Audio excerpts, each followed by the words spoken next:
श्री रामकृष्ण लीलामृत। ओम स्थापकाय च धर्मस्य सर्वधर्मस्वरूपिणे अवतार वरिष्ठाय रामकृष्णाय ते नमः। जय ठाकुर, जय माँ। ओम शिव शिव शिव। पुजारी पद ग्रहण।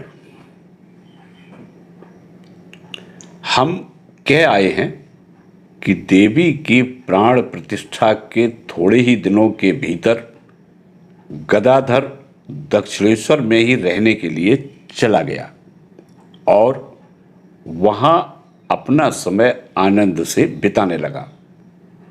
उसके सुंदर रूप, मनोहर आवाज, नम्र और विनय युक्त स्वभाव और इस अल्पावस्था में ही ऐसी धर्मनिष्ठा को देखकर रानी के जामाता मथुर बाबू की उस पर अनुकूलता दिखने लगी और क्रमशः वह उस पर बड़े प्रसन्न रहने लगे। बहुधा ऐसा देखने में आता है कि जीवन में जिनसे हमारा विशेष प्रेम होना रहता है, उनकी प्रथम भेंट के समय ही कभी कभी हमारे हृदय में उनके प्रति एक प्रकार के प्रेम का आकर्षण हो जाता है। शास्त्रों में इसका कारण पूर्व जन्म का संस्कार बताया गया है। श्री रामकृष्ण देव और मथुर बाबू के इसके बाद के 14 वर्ष के दिव्य और अलौकिक संबंध को देखते हुए यही मानना होगा। देवी की प्राण प्रतिष्ठा के उपरांत लगभग 1 मास गदाधर शांत था। उसका कोई कार्यक्रम निश्चित नहीं हुआ था। मथुर बाबू की इच्छा उसे देवी की सेवा में पुजारी पद का सहायक बनाने की थी। रामकुमार से उन्होंने ऐसा कहा भी, परंतु अपने भाई की मानसिक स्थिति उन्हें पूरी मालूम रहने के कारण उन्होंने मथुर बाबू से बता दिया कि इसे वह स्वीकार नहीं करेगा। पर मथुर बाबू इतने से शांत बैठने वाले नहीं थे। फिर भी इस समय उन्होंने कोई आग्रह नहीं किया और वे उचित अवसर की प्रतीक्षा करने लगे। लगभग इसी समय श्री रामकृष्ण देव के भावी जीवन से अत्यंत निकट संबंध रखने वाले व्यक्ति का दक्षिणेश्वर में आगमन हुआ। वह थे इनकी फुफेरी बहन हेमांगिनी के पुत्र हृदय राम मुखर्जी। शायद यहाँ कोई काम मिल जाए, इस उद्देश्य से वे यहाँ आए थे और यहाँ अपने मामा को रहते देखकर उनके साथ बड़े आनंद से रहने लगे। श्री रामकृष्ण देव और वे समवयस्क ही थे और बचपन से आपस में दोनों का अच्छा परिचय था। हृदय अच्छे, ऊंचे, पूरे, सुंदर और दर्शनीय व्यक्ति थे। वे जैसे शरीर से सुदृढ़ और बलिष्ठ थे, वैसे ही मन से भी उद्यमशील और निडर थे। संकट के समय वे जरा भी डामाडोल नहीं होते थे और उसमें से निकलने का कोई न कोई मार्ग वह अवश्य निकाल लेते थे। वे अपने छोटे मामा गदाधर पर बड़ा प्रेम करते थे और उनको सुखी रखने के लिए वे स्वयं प्रत्येक कष्ट भोगने के लिए सदैव तैयार रहते थे। हृदय में आलस्य का नाम नहीं था। वे सदा किसी न किसी काम में व्यस्त रहा करते थे। हृदय का स्वभाव कुछ स्वार्थपरायण भी था और उनके अंतःकरण में भक्ति भाव बिल्कुल न रहने के कारण परमार्थ की ओर उनका अधिक ध्यान नहीं था। उनकी स्वार्थपरता का समूल नाश कभी नहीं हुआ। धीरे धीरे उनमें कुछ भावुकता और निस्वार्थ बुद्धि दिखने लगी। पर वह केवल श्री रामकृष्ण देव की दिव्य संगति का परिणाम था। शरीर के लिए आवश्यक आहार विहार आदि विषयों से संपूर्ण उदासी, सर्वदा विचारशील और स्वार्थ गंध शून्य श्री रामकृष्ण देव के लिए हृदय के समान उद्योगी, साहसी, श्रद्धावान और प्राणों से अधिक प्रेम करने वाले सहायक की आवश्यकता थी। संभव है श्री जगदम्बा ने इसी हेतु श्री रामकृष्ण देव के साधना काल में हृदय को उनके पास भेज दिया हो। इसे कौन जानता है, पर यह बात अवश्य है कि यदि हृदय न होते तो साधना काल में श्री रामकृष्ण देव के शरीर का टिकना असंभव हो जाता। इसी कारण उनका नाम श्री रामकृष्ण देव के चरित्र में अमर हो गया और हम सबके लिए हृदय राम परम पूज्य हो गए। हृदय जब दक्षिणेश्वर आए तब गदाधर का 21वां वर्ष आरंभ हुआ था। हृदय के आ जाने से गदाधर के दिन बड़े आनंद से बीतने लगे। दोनों ही स्नान, संध्या, उठना बैठना सब व्यवहार एक साथ ही करते थे। हृदय अपने मामा की इच्छा के विरुद्ध कोई काम नहीं करते थे और उनके बाहरी निरर्थक और निष्कारण बर्ताव के संबंध में भी व्यर्थ पूछताछ नहीं करते थे और न उन्हें उसके विषय में कुछ उत्सुकता ही थी। गदाधर को ऐसा स्वभाव बड़ा अच्छा लगता था। इसी कारण हृदय उन्हें अत्यंत प्रिय लगने लगे। हृदय हम लोगों से कई बार कहा करते थे, इस समय से श्री रामकृष्ण देव के प्रति मेरे हृदय में अद्भुत प्रेम और आकर्षण उत्पन्न हो गया। मैं सदा छाया के समान उनके साथ रहने लगा। उन्हें छोड़कर कहीं भी जाने का मन नहीं होता था। वे यदि 5 मिनट भी आंखों से ओझल होते थे तो मेरा मन बड़ा अशांत हो उठता था। हमारे सभी व्यवहार एक साथ ही हुआ करते थे। केवल मध्याह्न में कुछ समय के लिए हम दोनों अलग होते थे, क्योंकि उस समय वे कच्चा अन्न ले जाकर पंचवटी के नीचे रसोई बनाते थे और मैं देवी का प्रसाद ही पाया करता था। उनकी रसोई की सभी तैयारी मैं ही कर देता था। वे अपने हाथ से बनाकर खाते थे, तथापि वहाँ का भोजन ग्रहण करना बहुत दिनों तक उन्हें उचित न जचा। उनकी आहार संबंधी निष्ठा इतनी प्रबल थी। दोपहर को वे भोजन स्वयं बनाते थे और रात को देवी का प्रसाद ही ग्रहण करते थे। पर कई बार इस प्रसाद को खाते समय उनकी आंखों में पानी आ जाता था और रोते रोते वे जगदम्बा से कहते थे, माता, मुझे धीवर का अन्न क्यों खिलाती हो? श्री रामकृष्ण देव स्वयं इस विषय में कभी कभी कहते थे। धीवर का अन्न खाने के कारण मन में बड़ा बुरा लगता था। गरीब, कंगाल, भिखारी भी पहले पहल धीवर का मंदिर कहकर वहां भीख नहीं लेते थे। पका हुआ अन्न कोई लेने वाला न मिलने के कारण कई बार सबका सब जानवरों को खिला दिया जाता था, गंगा जी में डाल दिया जाता था। हमने सुना है श्री रामकृष्ण देव ने वहां बहुत दिनों तक हाथ से पकाकर नहीं खाया। इससे ऐसा मालूम होता है कि देवी के पुजारी होते तक ही वे अपने हाथ से रसोई बनाकर खाते रहे होंगे। वे दक्षिणेश्वर में आने के 2-3 मास के भीतर ही पुजारी बन गए थे। हृदय जानते थे कि मामा का मेरे ऊपर बड़ा प्रेम है। श्री रामकृष्ण देव कि सभी व्यवहार उनके सामने ही होते थे, पर उन्हें केवल एक बात बहुत दिनों तक समझ नहीं आई। वह यह थी, वह जिस समय अपने बड़े मामा राम कुमार को कुछ मदद देने में लगे रहते या दोपहर को भोजन के उपरांत कुछ विश्राम लेते होते या संध्या समय जब वह आरती देखने में मगन रहते, तब गदाधर उनको वैसे ही छोड़कर कहीं गायब हो जाता था।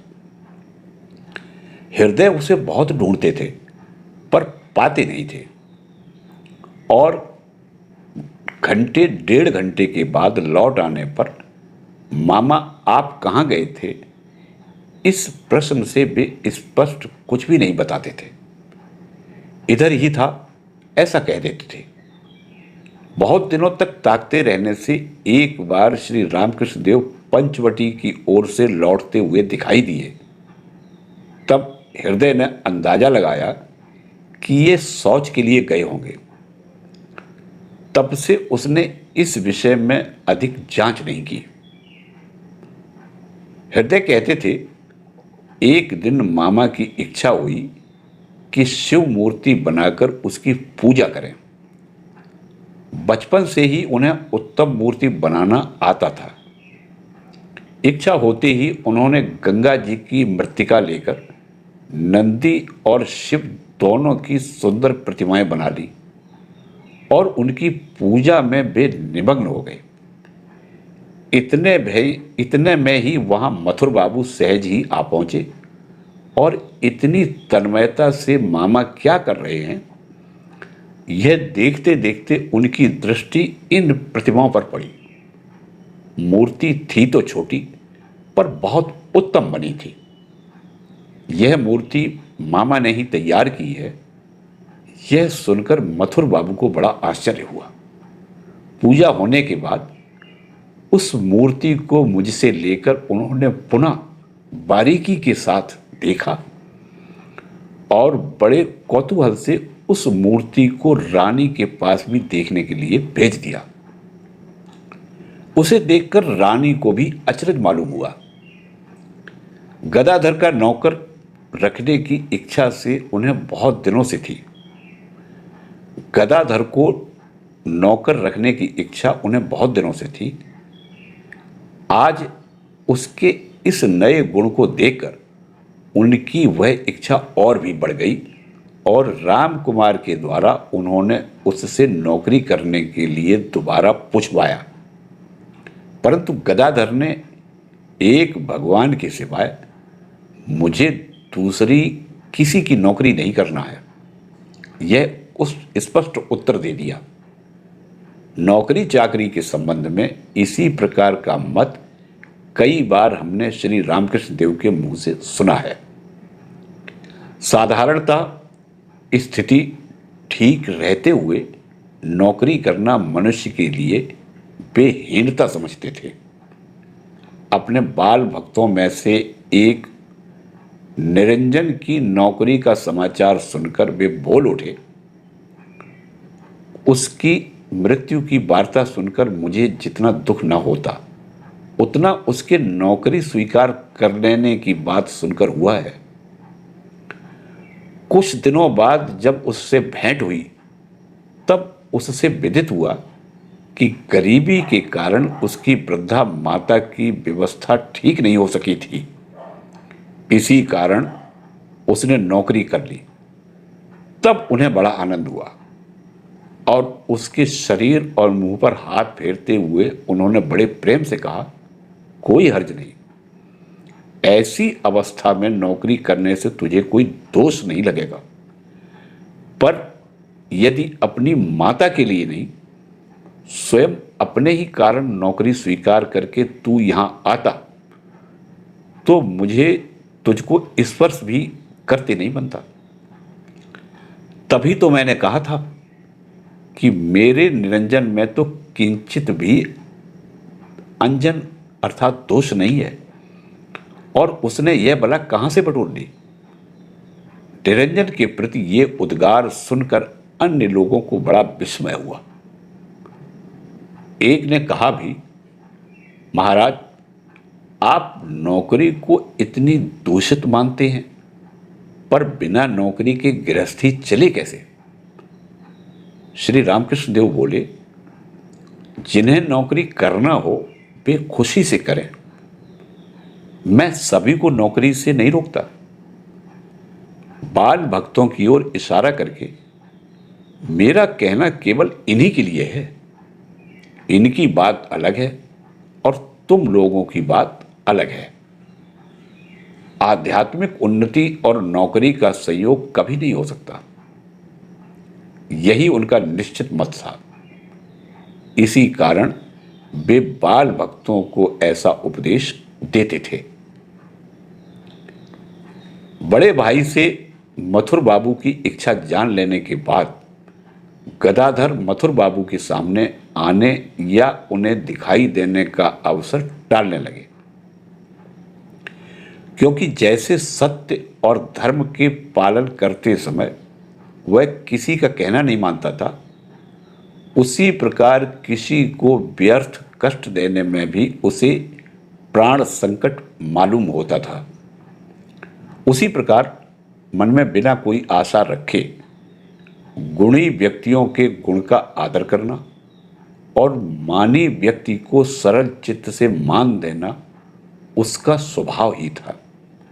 इसी कारण मंदिर का पुजारी पद ग्रहण करने या नहीं करने का निश्चय करने के पूर्व मथुर बाबू के प्रश्न का यदि मैं अप्रिय उत्तर दे दूं तो उन्हें बुरा लगेगा और मेरे लिए भी अच्छा नहीं दिखेगा। यही सोचकर वह मथुर बाबू को टालने लगा। इधर दक्षिणेश्वर में जैसे जैसे समय बीतने लगा, वैसे वैसे उसके मन में यह विचार आने लगा कि मुझे यहीं रहने को मिले तो ठीक हो, और वह स्थान उसे अधिकाधिक प्रिय हो चला। इसी कारण उसने अपना विचार निश्चित न हुए बिना मथुर बाबू से दूर रहने की ही सोची। परंतु जिस बात से वह डरता था वह एक दिन सहज ही सामने आ पड़ी। उस दिन मथुर बाबू देवी के दर्शन के लिए आए थे। उन्होंने दूर से ही गदाधर को देखा और उसे बुलवा भेजा। हृदय साथ में ही थे। मथुर बाबू को देखते ही गदाधर उन्हें टालकर दूसरी ओर जाने के विचार में था। इतने में ही नौकर ने आकर कहा, बाबू साहब आपको बुला रहे हैं। उनके पास जाने के लिए गदाधर की अनिच्छा देखकर हृदय बोल उठे, मामा बाबू बुलाते हैं, चलिए ना वहां। गदाधर बोला, वहां जाकर क्या करना है? वे मुझसे यहां नौकरी करने के ही विषय में कहेंगे। हृदय बोले, तो उसमें हानि क्या है?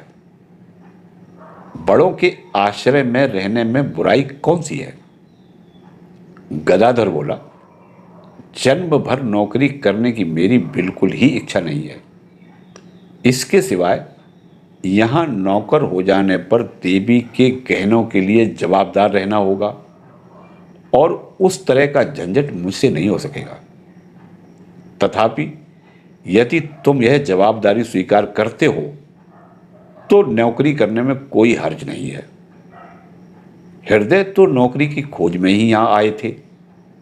उन्होंने गदाधर का कहना बड़े आनंद से स्वीकार कर लिया और वे दोनों मथुर बाबू के पास गए। गदाधर के अनुमान के अनुसार मथुर बाबू ने उससे नौकरी के विषय में ही पूछा। गदाधर ने अपना कहना स्पष्ट बता दिया और मथुर बाबू ने भी उसे स्वीकार कर लिया। तुरंत ही उसी दिन उन्होंने गदाधर को देवी के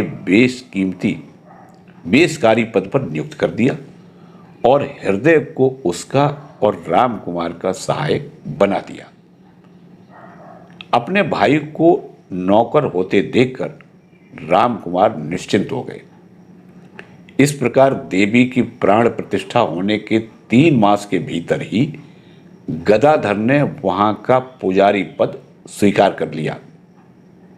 पूजा के समय की उनकी तन्मयता, अन्य समय का उसका सरल व्यवहार, उसके सुंदर स्वरूप और उसकी मधुर आवाज को देखकर मथुर बाबू के मन में उसके प्रति उत्तरोत्तर आदर और प्रेम बढ़ने लगा। उसी वर्ष जन्माष्टमी के दूसरे दिन श्री राधा गोविंद जी के पुजारी क्षेत्रनाथ के हाथ से गोविंद जी की मूर्ति नीचे फर्श पर गिर पड़ी और उसका एक पैर भंग हो गया। पुजारी को भी चोट लगी। चोट तो वह भूल गया, पर मथुर बाबू के भय से कांपने लगा। खंडित मूर्ति की पूजा करना शास्त्र में निषिद्ध है। अतः अब इसके लिए उपाय कौन सा है? मथुर बाबू ने शास्त्रज्ञ पंडितों की सभा बुलाई, उनसे राय ली। सभा में सबने यही कहा, भग्न मूर्ति को हटाकर उसके स्थान पर नई मूर्ति की स्थापना की जाए। पर वह मूर्ति बहुत मनोहर थी। पंडितों के निर्णय के अनुसार उसे फेंक देना होगा। इस विचार से मथुर बाबू को दुख हुआ, परंतु उनके मन में एक विचार आया कि देखें, बाबा श्री रामकृष्ण देव को वे बाबा कहा करते थे।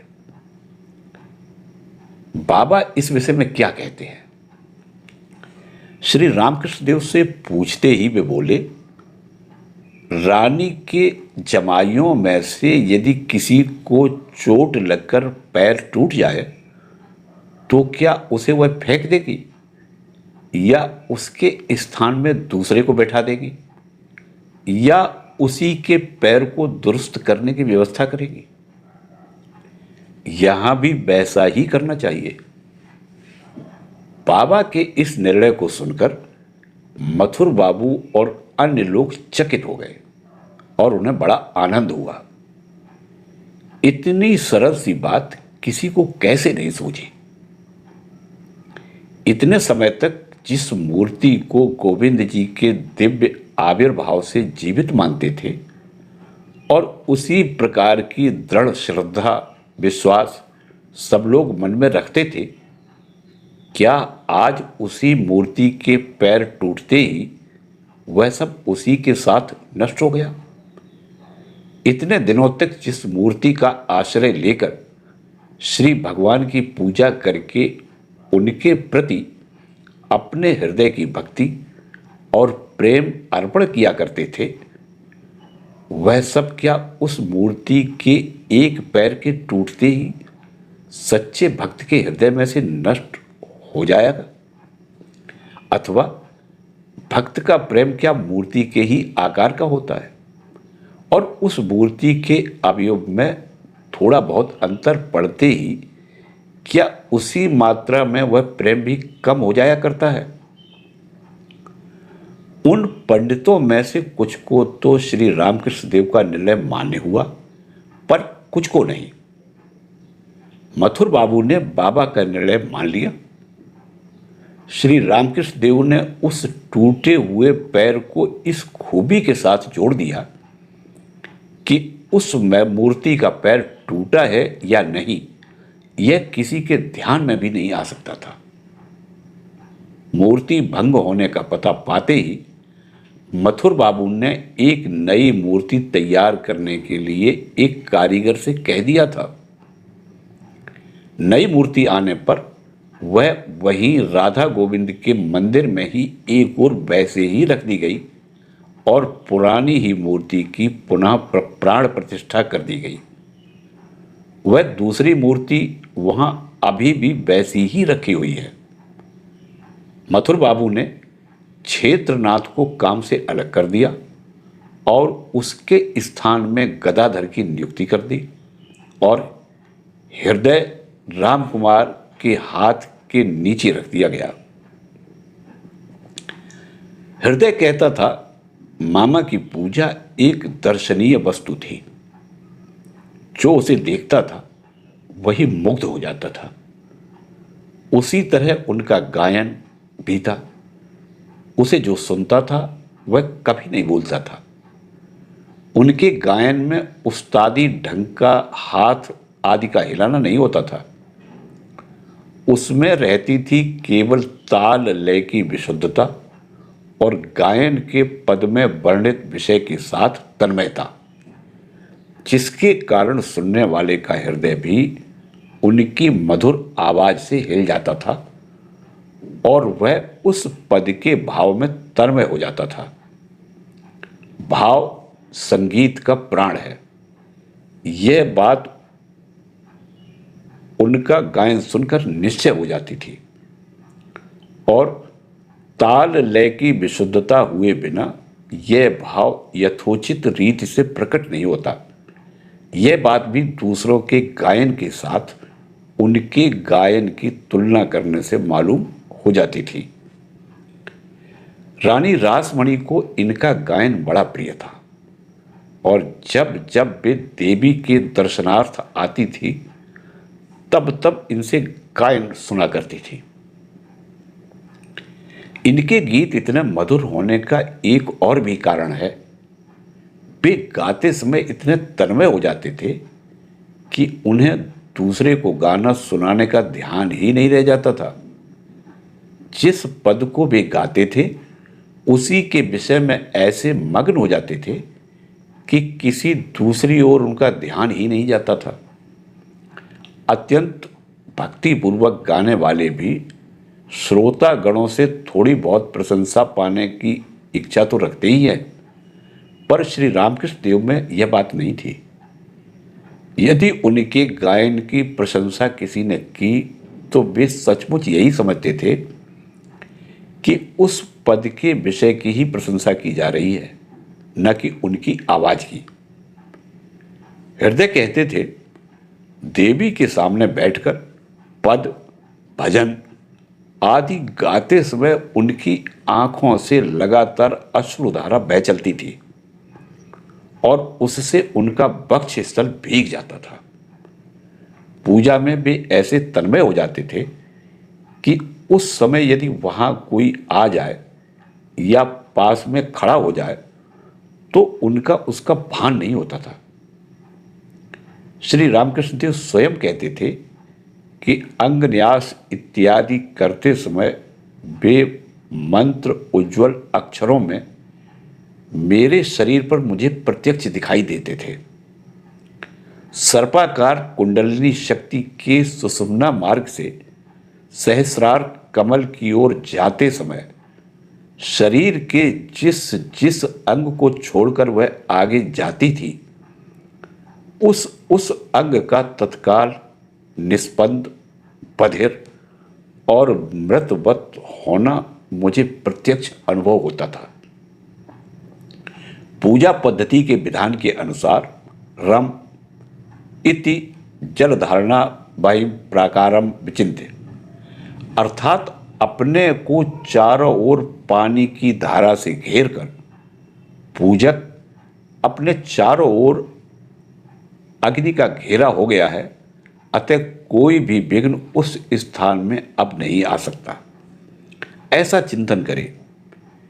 इत्यादि मंत्रों का उच्चारण करते समय मुझे यह प्रत्यक्ष दिखता था कि अग्निदेव ने अपनी शत जिह्वाओं से मुझे घेर कर एक परकोटा ही तैयार कर दिया है, जिससे कोई भी विघ्न भीतर प्रवेश नहीं कर सकता।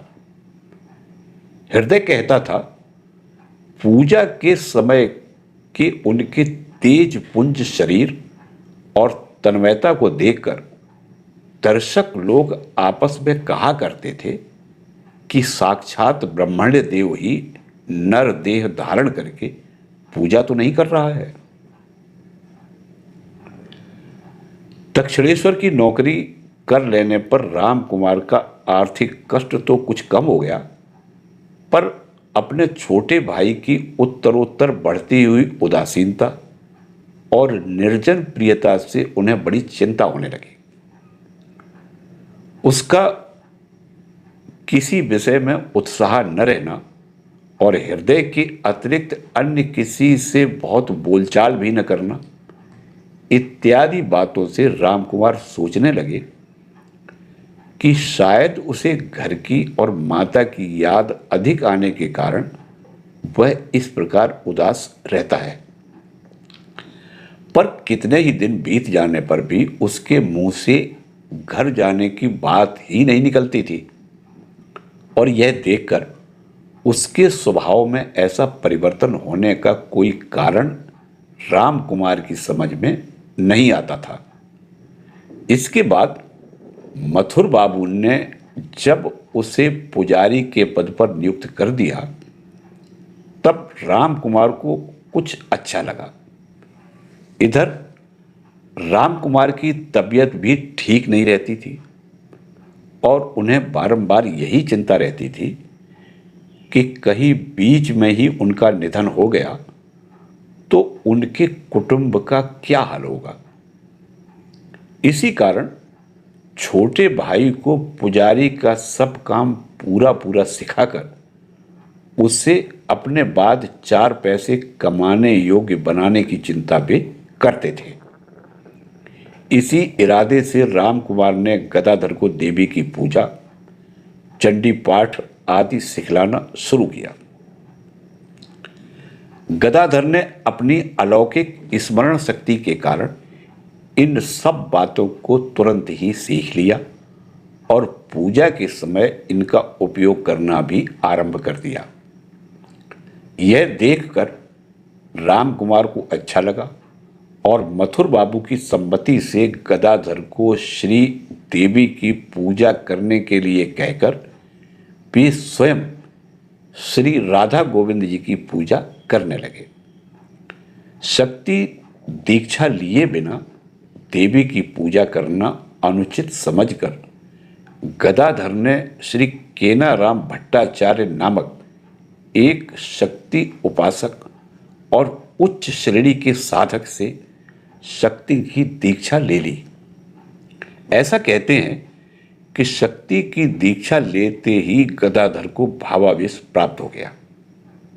उसकी असाधारण भक्ति देखकर केनाराम को बड़ा आनंद हुआ और उन्होंने उसे प्रसन्न चित्त से आशीर्वाद दिया। तदंतर कुछ दिनों बाद रामकुमार ने निश्चय किया कि मथुर बाबू से कहकर हृदय को अपने स्थान में नियुक्त करके कुछ समय के लिए अपने घर हो आऊं, परंतु कारणवश वे घर नहीं जा सके। एक दिन वे किसी काम के लिए कलकत्ता के उत्तर में श्यामनगर को गए हुए थे। वहीं अकस्मात उनका स्वर्गवास हो गया। यह सन 1857 की बात है। रामकुमार देवी के पुजारी के पद पर लगभग 1 वर्ष तक रहे। जय ठाकुर।